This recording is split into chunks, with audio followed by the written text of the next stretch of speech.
Hello, welcome back to my channel where today I'll be showing you how I made this quilted bag. My original plans for the bag was to have everything in the quilted fabric, like those really cute heart-shaped bags I keep seeing all over TikTok. But as you will see later in this video, I really struggled making this fabric so I could only get enough for this one section of it. And then the rest of the bag, this is based off the loungefly bag that I have because I really like the shape and size of it. And I really wanted a new work bag, so I knew this would be perfect for it. But let's get on to the making process. The first step was cutting out all the diamonds I would need to make a full-size piece of fabric. And to do this, I made myself a cardboard template so I knew all the pieces would be the exact same size. Not that that actually ended up mattering at all in the end, as I messed up on sewing them together, but at least it felt like this project started off on a strong note. And the fabric I decided to use was just the cheapest cotton I could find at the local fabric shop. It was £2 a metre, so in total the fabric cost me around £4. And I definitely got way too much of it. I always seem to do that with sewing projects, so I'm gonna have to think of something else I can do with this colour scheme. With the pieces all cut out, I then moved on to sewing everything together. And I started out by sewing it into long lines, which I don't recommend doing at all, because it makes things a lot more difficult to match up later on. But it was the only way I could think of doing it at the time, so that is how I did it. I also made the mistake of fully lining up the edges of the diamonds, whereas they should have been slightly offset in order to make the rows have two straight edges to sew down later. As you can see, I actually made quite a lot of fabric for this section of the project, and I couldn't use most of it in the final piece. But a lot of sewing, especially when it's a new technique, is very much trial and error. All art is, it's the most frustrating part of creating something new, that you kind of have to just learn as you go. It definitely feels like you're wasting materials and time and money, but it's a very integral part of being creative and creating something new and exciting. So this part of the process should definitely be more appreciated, but it doesn't mean it's any less annoying. With all the lines in place and very lopsided, I decided to iron in all the external seams just to make it all much easier for myself. I also did this because I didn't know how else to attach the lines together, other than my tried and true method of just flat sewing down the joining seams and hoping that I didn't move it too much or end up with too many holes. This worked to an extent, but it also didn't because it was really difficult to get all the points to match up, so I was pulling the fabric much tighter in some areas than others,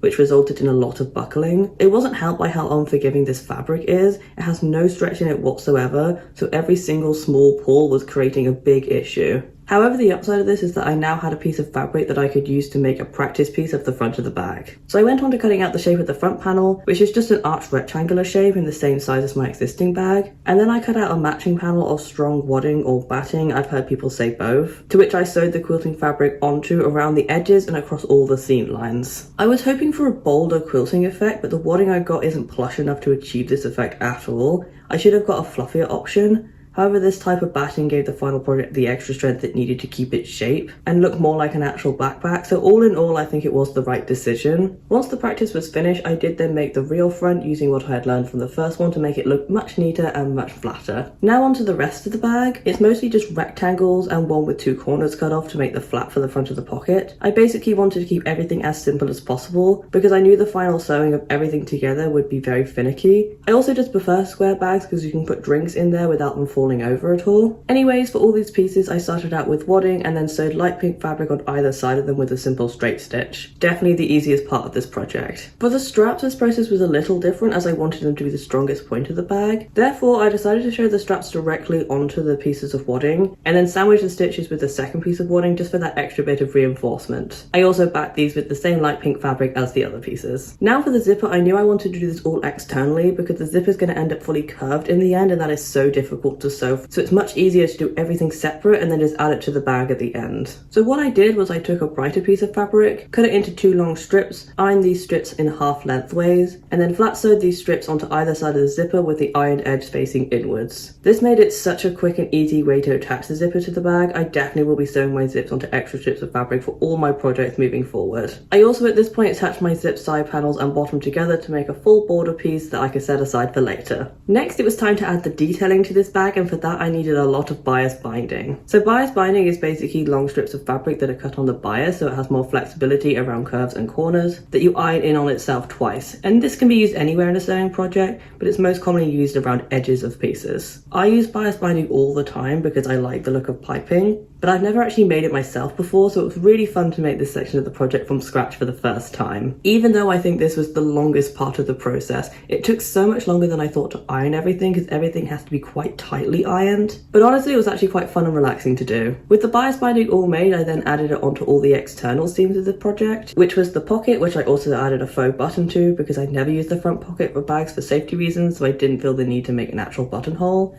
and then also the straps. This isn't how you actually attach bias binding. You typically unfold it, sew the inside of the piping rather than having that outside seam. However, for this project I wanted to have those stitches visible because I feel like it looks better with the quilting, and also it's just the quicker and easier option to do. Next, I attached both the pocket and the straps into place using my existing bags as reference. I also added a strip of bright pink across the back to hide where the straps at the top were attached, and added a handle at the top so I could hang my bag on my coat hook like I do with all my other bags, and also a small tab at the bottom of the pocket that I can attach trinkets to, as I like to do with all my bags. And there was currently only one zip to attach things to, so I definitely wanted to add more. Probably could have added more hooks to the bag, like definitely at the end of where the zipper is, but I could always go back and add these in later because they are just an external attachment. And with that, all the pieces were ready for final assembly, and this took way too long. It was such a finicky and awkward process, and I wasn't making it any easier for myself in any way whatsoever. I think the biggest mistake I made was doing it with the zip closed, because it meant that everything was so much tighter and harder to bend, especially on the second side, and it also made everything much more difficult to turn inside out because it was really difficult to get the bag open in order to flip it. Zips are surprisingly annoying to open on the wrong side. I always assumed they're basically the same, but no, it didn't want to play. It took me at least 5 minutes before I could get it mostly open so I could actually flip the bag the right way in. The other thing I learned was that while my sewing machine can handle a lot,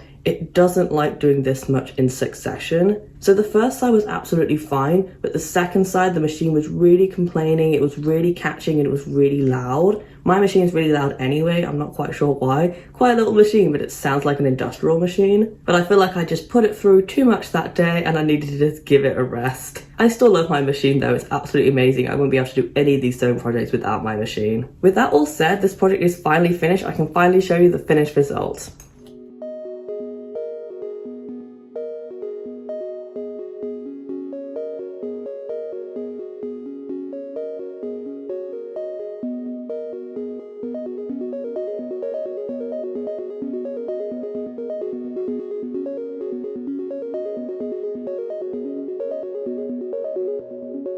All in all, I am super happy with how this bag turned out. I just think it's very me and it's very cutesy. I do think I'm going to add more things to it, like I want to put more badges on it. This is the only one I had in my drawer that isn't on something currently. But I like hanging things off my bags, as you can see. It's got like a little fuzzy thing that I got for Christmas, and then it's got like all different things that I collected at conventions, so they're all by different sellers, and I just like showing off the things I buy there. So honestly, I will just be using this bag to showcase some of the nice things that I like to buy and all the cute art that I like to collect. And for me, that's the only reason I really have bags. I don't really carry bags around on a daily basis. I think I'm going to use it as my work bag, so I'm going to put my little waistcoat in here. But other than that, it's probably not going to get used other than just a cute accessory. But yeah, that is it for this video. If you did enjoy it, please give it a like down below. Comment what else you'd like me to do, and subscribe as I post a new video every single week, and I'd love to see you again. But until then, bye!